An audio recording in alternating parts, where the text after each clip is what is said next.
नमस्कार, पुन्हा एकदा आपल्या चॅनलमध्ये तुमचं स्वागत आहे. तर आज आपण बघणार आहोत बाळाच्या बारशाचा कार्यक्रम. लग्न जेव्हा होतं माझ्या भावाचं त्या दरम्यानच बारशाचा कार्यक्रमसुद्धा पार पडलेला आहे. त्यामुळे हा व्हिडिओ तेव्हाच मी अपलोड करते आहे. आता बघा इथे डेकोरेशनची तयारी चालू आहे. माझ्या बहिणी आहेत, या तिघी बहिणी आहेत, तर त्यांचं डेकोरेशनचं काम चालू आहे आणि बाजूला माझंसुद्धा डेकोरेशनचं काम चालू आहे. पण ते व्हिडिओमध्ये आलेलं नाही कारण शूटिंगला माझे मिस्टर होते. त्यांनी बरोबर मेव्हणींचं व्हिडिओचं शूट घेतलेलं आहे. इकडे भरपूर साऱ्या बायका बसलेल्या दिसत असतील आणि हे आहे आमचं गोंडस पिल्लो. तर हे पिल्लो आहे माझ्या बहिणीचं आणि त्याच्याच बारशाचा कार्यक्रम आज ठेवलेला आहे. किती निरागस आहे, पण ही क्युटी पाय आमची तयार झाल्यानंतर कसे दिसतेच चला बघूयात.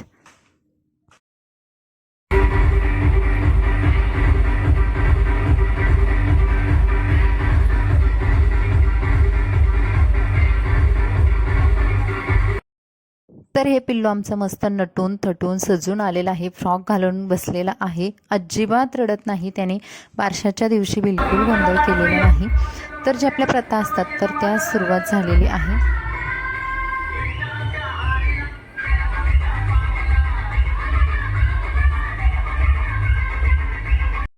या आहे स्मिताच्या सासूबाई. त्यांनी सुरुवातीला तिचा मळवट वगैरे भरला आणि आम्ही बघा बाजूला उभे राहिलेले आहेत. बाकीच्या सर्व मंडळी, स्मिताचे मिस्टर, तिचे दीर म्हणजेच बाळाचे पप्पा, काका आणि आमच्या घरातली काही मंडळी इथे उपस्थित आहे. बाकीचे सर्व लग्नाच्या कार्यक्रममध्ये बिझी होते कारण बाकीचे जे तुम्हाला दारामध्ये मंडप वगैरे दिसत असेल तर त्या दरम्यानच संध्याकाळी खूप लेट हे वारसं सेलिब्रेशन झालेलं आहे. खूप साध्या पद्धतीने आम्ही हे वारसं केलं कारण कार्यक्रम इतके पटापट होत होते. आमच्याकडे वेळ कमी होता आणि एवढ्या कमी वेळेमध्ये कारण भरपूर सारे नातेवाईक आले होते, घरातली मंडळी होती, तोपर्यंतच भरपूर सारे कार्यक्रम आवरून घ्यायचे होते. त्यामुळे बारशाचा कार्यक्रमसुद्धा खूप घाईमध्ये झालेला आहे.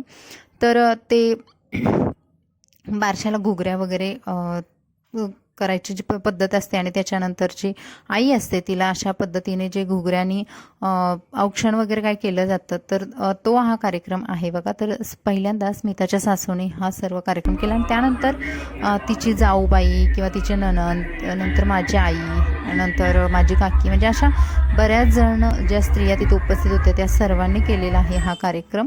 आता ही आहे माझी आजी, ही म्हणजे माझ्या आईची आई आहे आणि पाठीमागे मी तुम्हाला बसलेली दिसत पण असेल बघा. मी खूप थकले होते, खूप दमले होते, माझी अक्षरशः कंडिशन होते त्यावेळेस कारण लग्नाच्या धावपळीमध्ये मी अक्षरशः आजारीच पडले होते. तर ही आमची आजी आहे, किती गोड आहे ना. तर आजीनी सुद्धा तिला मस्त साखर वगैरे दिलेली आहे आणि आमचं पिल्लू आहे त्यावेळेस झोपलं होतं. त्याने बिलकुल त्रास दिलेला नाही. काही शेजारच्या बायकासुद्धा बोलवल्या होत्या कारण छोटासा कार्यक्रम केला होता, भरपूर अशा बायका बोलवल्या नव्हत्या. तर स्मिताची जी मोठी मुलगी आहे तर तिचा जो नावाचा कार्यक्रम आहे तो आम्ही छान केला होता, भरपूर लोकांना बोलवलं होतं. पण हा कार्यक्रम थोडा शॉर्टकटमध्ये केलेला आहे आणि मी सुद्धा बघा स्मिताला हळदी कुंकू वगैरे लावलं आणि त्यानंतर मला आईने एक गोष्ट सांगितली की तू तिला घुगऱ्या वगैरे त्याचं औक्षण करू नकोस. तर त्याचं कारण काय आहे ते तुम्हाला हळूहळू नंतर पुढच्या ब्लॉगमध्ये बघायला भेटेल.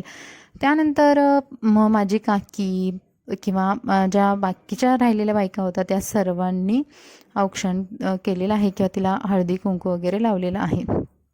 तोपर्यंत आमचं बाळ आहे ते बिलकुल हालत नव्हतं. त्यामुळे कार्यक्रमची रंगत वाढत चालली होती. छान वाटत होतं कारण छोटी बाळ जर किरकिर करायला लागली तर आपल्याला बिलकुल इंटरेस्ट राहत नाही. बड्डे पार्टी असू द्या किंवा त्यांचं बारसं असू द्या, त्यांनी जर गोंधळ घातला तर आपल्याला काहीच करता येत नाही आणि मग तो कार्यक्रम आपल्याला तसाच पटकन आवरता घ्यावा लागतो. तसं आमचं बाळ नव्हतं. आमचं बाळ अगदी मस्त शांतपणे एन्जॉय करत होतं आणि काही वेळानंतर तर ते झोपलं. त्यानंतर हा जो असतो कार्यक्रम घागर डोक्यावरती ठेवायचा, तर हा सुद्धा कार्यक्रम छोटासा होता, पार पाडला. 5 बायकांनी ती घागर असते ती डोक्यावरती ठेवायची असते, 5 वेळा उतरवायची असते आणि सर्वात शेवटी ती घागर कुणाची आहे हे विचारायचं असतं त्या आईला, बाळाच्या आईला. आणि त्या बाळाच्या आईनं त्यांच्या पप्पांचं म्हणजे तिच्या मिस्टरांचं नाव सांगायचं असतं. तर ही एक प्रथा आहे. ते सर्व प्रथेनुसार व्यवस्थित पार पडत होतं. त्यानंतर जो आपला महत्त्वाचा कार्यक्रम असतो की हळदी कुंकू, आलेल्या सर्व बायकांना हळदी कुंकू लावायचा, तो सुद्धा कार्यक्रम पार पडला. आणि आता आपण बघूयात बाळाचं जे नाव आहे ते काय नाव ठेवलेलं आहे. तोपर्यंत आम्ही सर्व मंडळी हा कार्यक्रम बघत होतो. तर बाळाचं काय नाव आहे हे सुद्धा तुम्हाला बघायला भेटेल. पहिल्यांदा बाळाचे पप्पा आणि त्याच्या मम्मीने असे बलून्सच्या आतमध्ये आम्ही ते नाव लपवलं होतं आणि घरच्या घरीच छोटंसं डेकोरेशन केलं होतं. तर हे आहे आमच्या छोट्याशा गोंडस पिल्लूचं नाव. तर हे नाव आहे अद्विका आणि तुम्हाला हे नाव कसं वाटलं कमेंट्समध्ये नक्की सांगा. तिच्या पप्पांची चॉईस आहे. अर्थातच सर्वांना ते नाव अगोदरच आवडलेलं होतं आणि सर्वांनी मिळून ते नाव डिसाईड करून तिचं नाव ठेवलेलं होतं. त्यानंतर फोटो सेशन सुरूच होतं. भरपूर जणांनी अद्विकासोबत फोटो काढले आणि त्यानंतर आला आपला मेन कार्यक्रम, ज्याच्यामध्ये बाळाची जी आत्या असते तर ती त्या बाळाचं नाव ठेवते. तर स्मिताला ज्या 2 नणंद आहेत तर त्या 2 नंदांनी त्या बाळाचं नाव ठेवलेलं आहे. तर सुरुवातीला जी प्रथा असते की बाळाला पाळण्याच्या खालून वरती घ्यायचं आणि दुसऱ्या बाजूने दुसऱ्या नंदेने ते बाळ खालून वरती घ्यायचं, अशी प्रथा असते. तर ती प्रथासुद्धा इथे पार पडलेली आहे आणि बाळाची ही प्रथा पार पडल्यानंतर आता नाव ठेवायचा कार्यक्रम होता. तर नाव ठेवण्या अगोदर ते बाळाची जी आत्या असते तर तिला साखर दिली जाते आणि ती साखर खाऊनच त्या बाळाच्या आत्याने ते नाव ठेवायचं असतं. आपण नाव सुचवायचे असतात. सुरुवातीला 5 नावं कोणत्याही देवींची, आता अर्थात मुलगी आहे कोणत्याही देवींची ठेवली जातात, मुलगा असेल तर देवांची ठेवली जातात. तर आमच्या बाळाचं नाव लक्ष्मी, पार्वती, रुक्मिणी, राधा अशी आम्ही 5 जी नावं होती ती बाळाची ठेवली आणि त्यानंतर स्मितांनी सुचवलेलं अद्विकानं तर ते ठेवलेलं आहे. बाळाचं नाव ठेवायला तिच्या आत्याला भरपूर मार खावा लागतं, कारण बाकीचे जे मंडळी असतात तर ते लाडाने प्रेमाने का होईना ते 4 धबाके पाठीवरती मारले जातात आणि ती सुद्धा एक प्रथा आहे, त्याच्यामध्ये सुद्धा एक एन्जॉय आहे.